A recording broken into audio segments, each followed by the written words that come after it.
Bom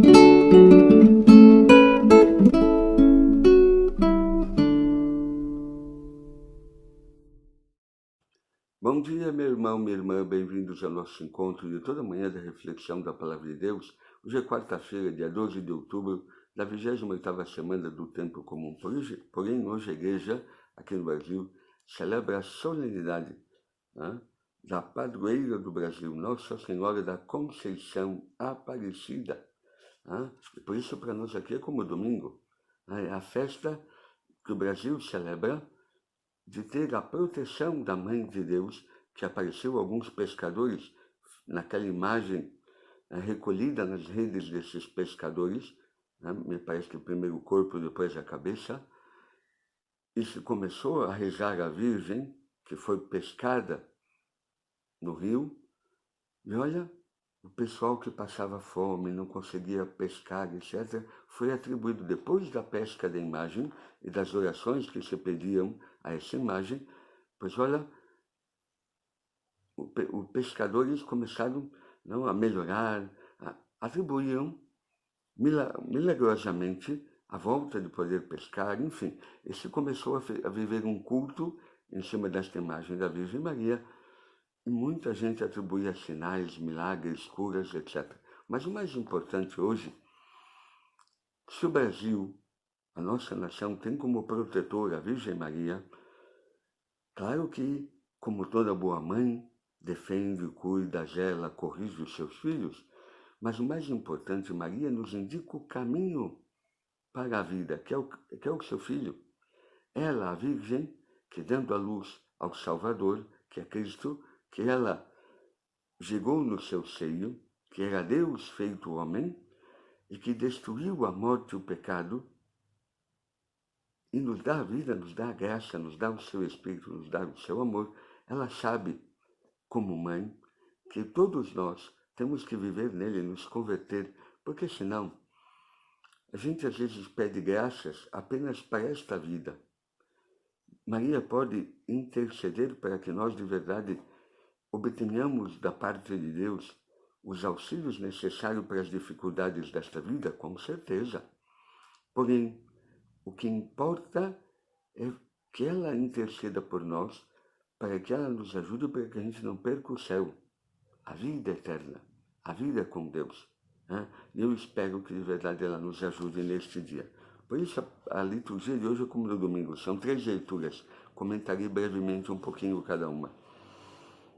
Primeira leitura do livro de Esther, capítulo 5, do versículo 1 ao 2, e pega o capítulo 7, do versículo 2 ao 7. Aqui não dá para explicar tudo, porém, Esther foi colocada no harém do rei Assuero, e ela não disse qual era a origem, a procedência do seu povo, mas ela foi criada por Mardoqueu, um judeu, ou seja, ela é do povo de Israel.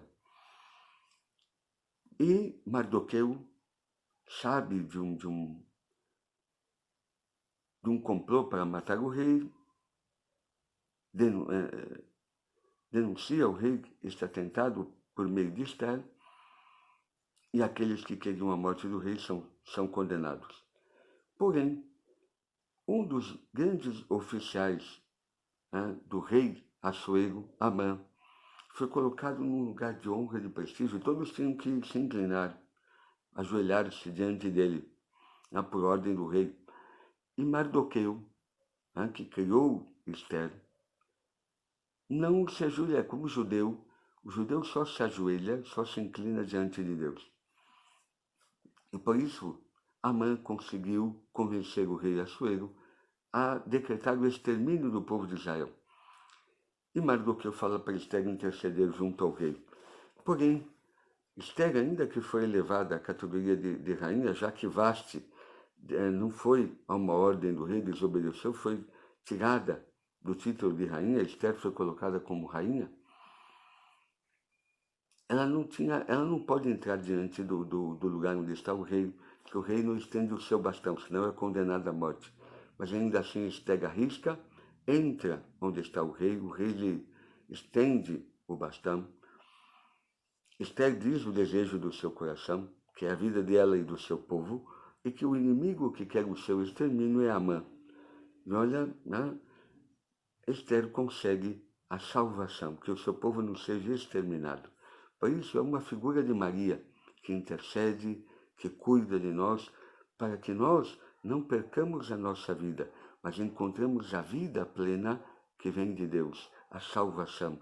Ela intercede, nos protege diante de tantos perigos, de tantas coisas que nós combates e lutas. Mas contra quem? Contra o inimigo, contra o demônio que nos seduz a querer apenas viver para esta vida e não colocar a Deus em primeiro lugar, não buscar a Deus como primeiro, como único na nossa vida, mas estar escravos de nós mesmos, viver das nossas paixões, desejos, vontades. Ela é aquela que intercede para que eu não perca o bem maior que é Deus. A segunda leitura do livro do Apocalipse de São João, capítulo 12, versículo 1, aí pula versículo 5, pula versículo 13, depois pega o versículo 15 ao 16. É aquela imagem de Maria que está no Apocalipse, um grande sinal aparecendo no céu, uma mulher vestida de sol, tendo a lua debaixo dos pés e sobre a cabeça a coroa de 12 estrelas. Esta imagem, não, de Maria, não, que ela estava vestida com o sol. Deus é o sol, Cristo, não? É o sol, é a luz. E ela está vestida desta, eu diria, do manto da divindade da realeza. Tendo a lua debaixo dos pés, a lua é aquela que governa a noite, figura do mal, das trevas, né, da noite. E tem uma coroa de 12 estrelas. 12 estrelas é a figura das 12 tribos de Israel. Está grávida e grita, né, com tormentos para dar luz, etc. E ela, para dar luz a este filho, mas há um dragão, que é a figura do demônio, que quer destruir não só o filho que ela está para dar à luz, mas a própria mulher.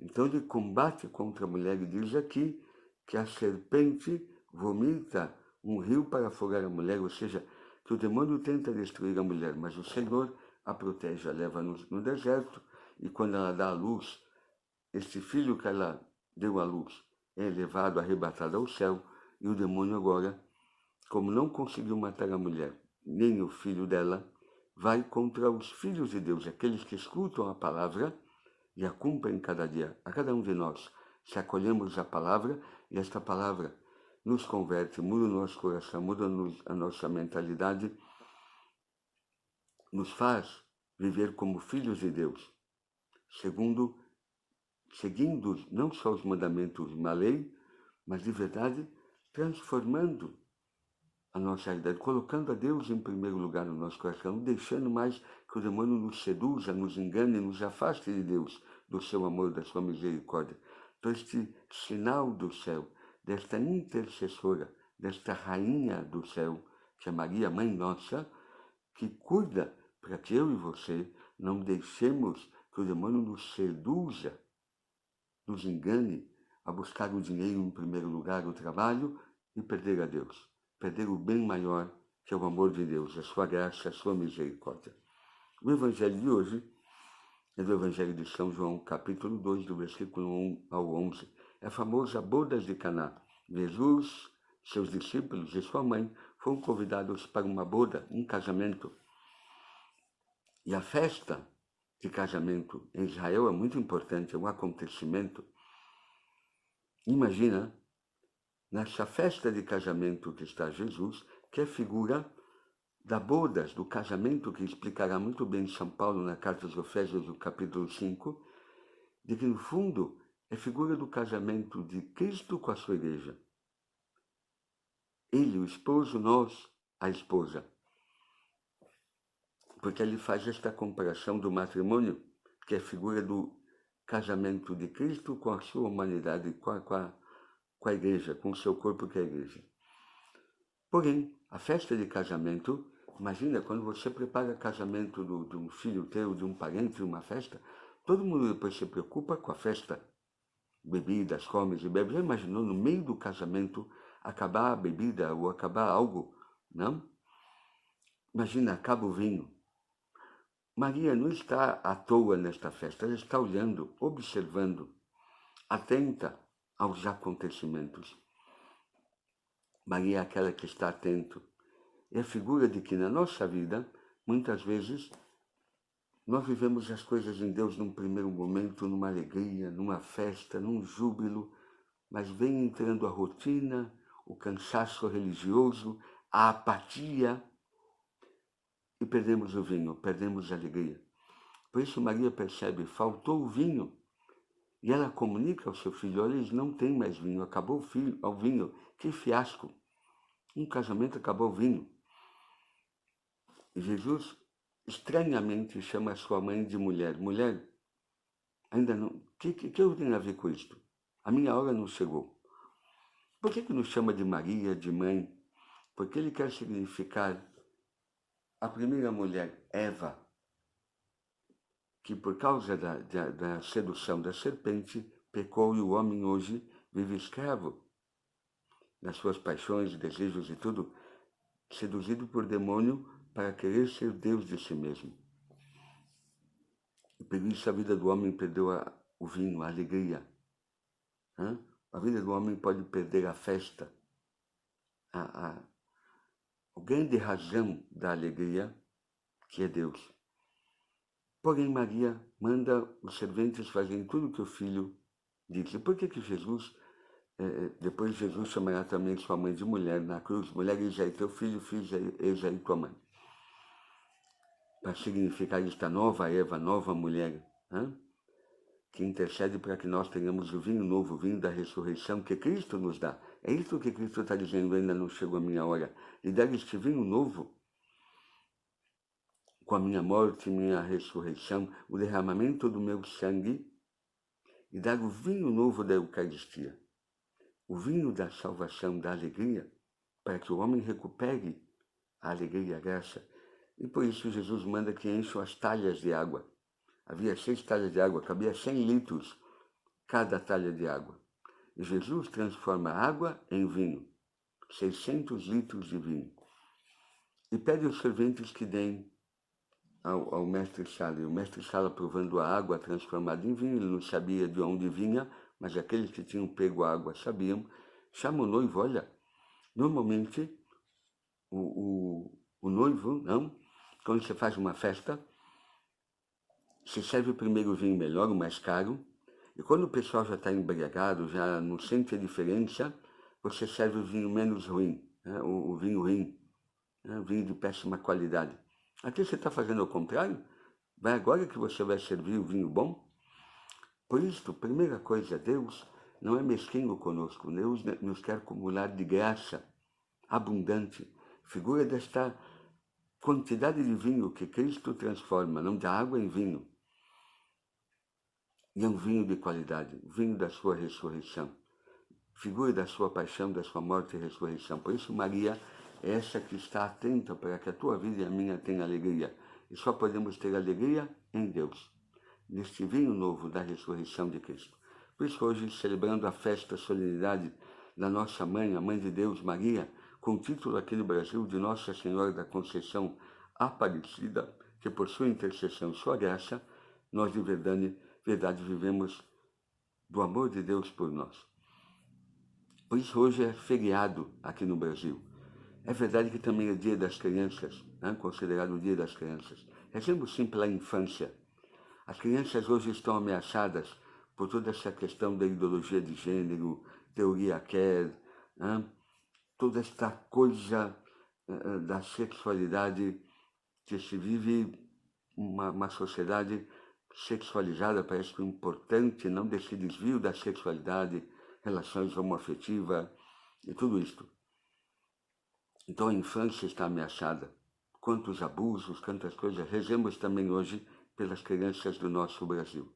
Mas hoje, sendo feriado, que participemos das missas nas nossas igrejas, celebrando, honrando, agradecendo, pedindo a intercessão da Virgem Maria sobre cada um de nós. Espero que, de verdade, a Mãe de Deus e Mãe Nossa interceda por nós hoje. Por isso, faço a oração coleta da missa de hoje, da padroeira do Brasil. Oremos. Ó Deus Todo-Poderoso, ao rendermos culto à Imaculada Conceição de Maria, Mãe de Deus e Senhora Nossa, concedei que o povo brasileiro, fiel à sua vocação e vivendo na paz e na justiça, possa chegar um dia à pátria definitiva. Por nosso Senhor Jesus Cristo, vosso Filho, na unidade do Espírito Santo. Amém. O Senhor esteja convosco, Ele está no meio de nós. Abençoe-vos o Deus Todo-Poderoso, Ele que é o Pai, o Filho e o Espírito Santo. Amém. Até amanhã, meu irmão, minha irmã, para esse nosso encontro da reflexão da Palavra de Deus.